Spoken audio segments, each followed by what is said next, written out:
So in 1913, being from Bakersfield College, BC was founded. And BC was founded to serve the community of Kern County here in California, with an initial class size of 13 students. And now we are over 40,000 students. And the reason I pointed that out is because in 1917, Deep Springs College was founded, 103 years ago, with a unique mission to create a small community of students, faculty, and administrators who live, work, and learn together. Each year, a cohort of about 15 students, this cohort is admitted to engage in learning, to engage in the work of ranching and farming, and to participate actively in self-governance. In some ways, it reminded me about this sacred ancient Hindu tradition of learning as an immersive experience in gurukuls, where the guru or teacher and the shishya's students stayed in the same compound. The practice of gurukuls is still used in modern monasteries in India. Sam is a second-year student from Kentucky who chose Deep Springs out of an interest in the labor program, working on the ranch. Sam serves as the co-chair of the applications committee and is a trustee of the college. Connie is also a second-year student from Eastern Pennsylvania. She describes her decision to choose Deep Springs as a breakaway from the rat race of American higher education and desired isolation and labor as vital for her own self-improvement. Connie serves as the chair of the curriculum committee and is working on accreditation. Of course, we came into Deep Springs thinking it would be one thing, and it often ended up being another thing. And we also came into Deep Springs as some type of person, and we will definitely leave as a different type of person. But mainly, I think I learned to be a person here at Deep Springs. Obviously, there's the whole like leaving home for the first time, seeing the world thing going on. But I think I really learned how to interact and live with the vibrancy and variety of a world that isn't just, the Philadelphian suburbs. Before I came here, I was trying very hard to stick to, the one rule for a good life formula and stick my life in absolute certainty. But since coming here, a lot of things just have happened and kind of just like shot down this notion of like absolute certainty or even this like formula for a good life.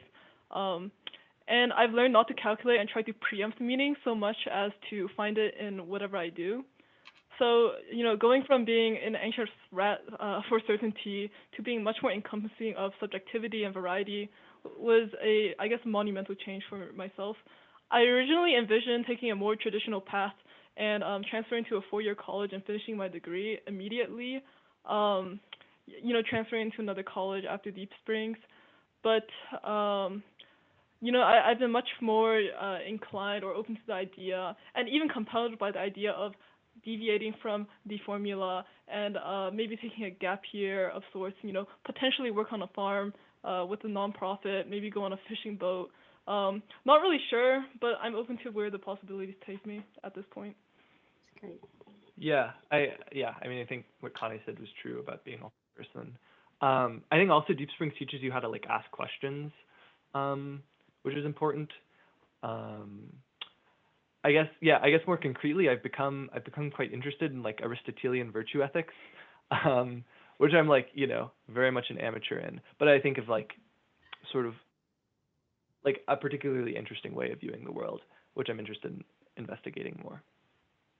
Nydorf, one of the past president of Deep Springs, wrote about democratic self-governance is limited by the nature of democracy itself, which demands that people with deep disagreements of principle find ways to cooperate for the sake of the common enterprise. So that goes with this question from Beta Meyer, that how do you ensure a smooth continuation of self-governance as the students in your student body change, and what supports the continuation of those smooth transitions? So how do you deal with, disagreements that are going to arise? Yeah, or concretely in some ways we have like documents that we pass over and institutional knowledge to like help new committee chairs understand like what their roles are. But I think probably more abstractly, and perhaps to answer your question more directly, I think one of the things that ties Deep Springs together, or just that ties the community together in spite of sort of fundamental differences at Deep Springs, is sort of like our need to like get things done in some ways. Like it's not just sort of like, oh, I value sort of like this conception of equality and Connie values this conception of equality, and then when we're done talking, we sort of just like close the computer and walk away. But instead, we actually have to live with one another and sort of accomplish the end goals with one another. And because we have to do that, for example, the cows like have to get fed. And so they're like really concrete and direct mechanisms that we can use to measure success, and B, also like an inability to walk away from our disagreements or problems, which doesn't mean that they're like resolved, but rather that they're like fleshed out and understood, and we can act like through them, not sort of like in spite of them, if that makes sense. Yeah, we do also have like, bylaws that kind of extend through time, even though we can bring amendments to the bylaws, which must be voted on with a supermajority. But I'm also thinking about all these anecdotal times in Deep Springs history in which the student body has literally disbanded into anarchy, or like a small faction of the student body, was not particularly enjoying how the current student body meetings went or something, or were ideologically opposed to something, so they kind of like factioned off into their own student body, and I don't want to say, in the end everything will work out, but so far so good. Everything's been working out. There are like scuffles ideologically, or like how things should go every so often, but it definitely does seem like part of being at Deep Springs, or like to throw yourself into this arguably insane place, is to be so like wholeheartedly enthralled by the project. And I would say that there's a critical mass of people always who are enthralled with the project enough to kind of keep at least some parts of the core of like so that this place doesn't like go into complete chaos when it comes to self-governance. So what do you see as the biggest benefits of getting students engaged as college leaders and decision makers? And if students were interested in taking a greater leadership role and contributing to decision making at their college or university, what advice might you give them?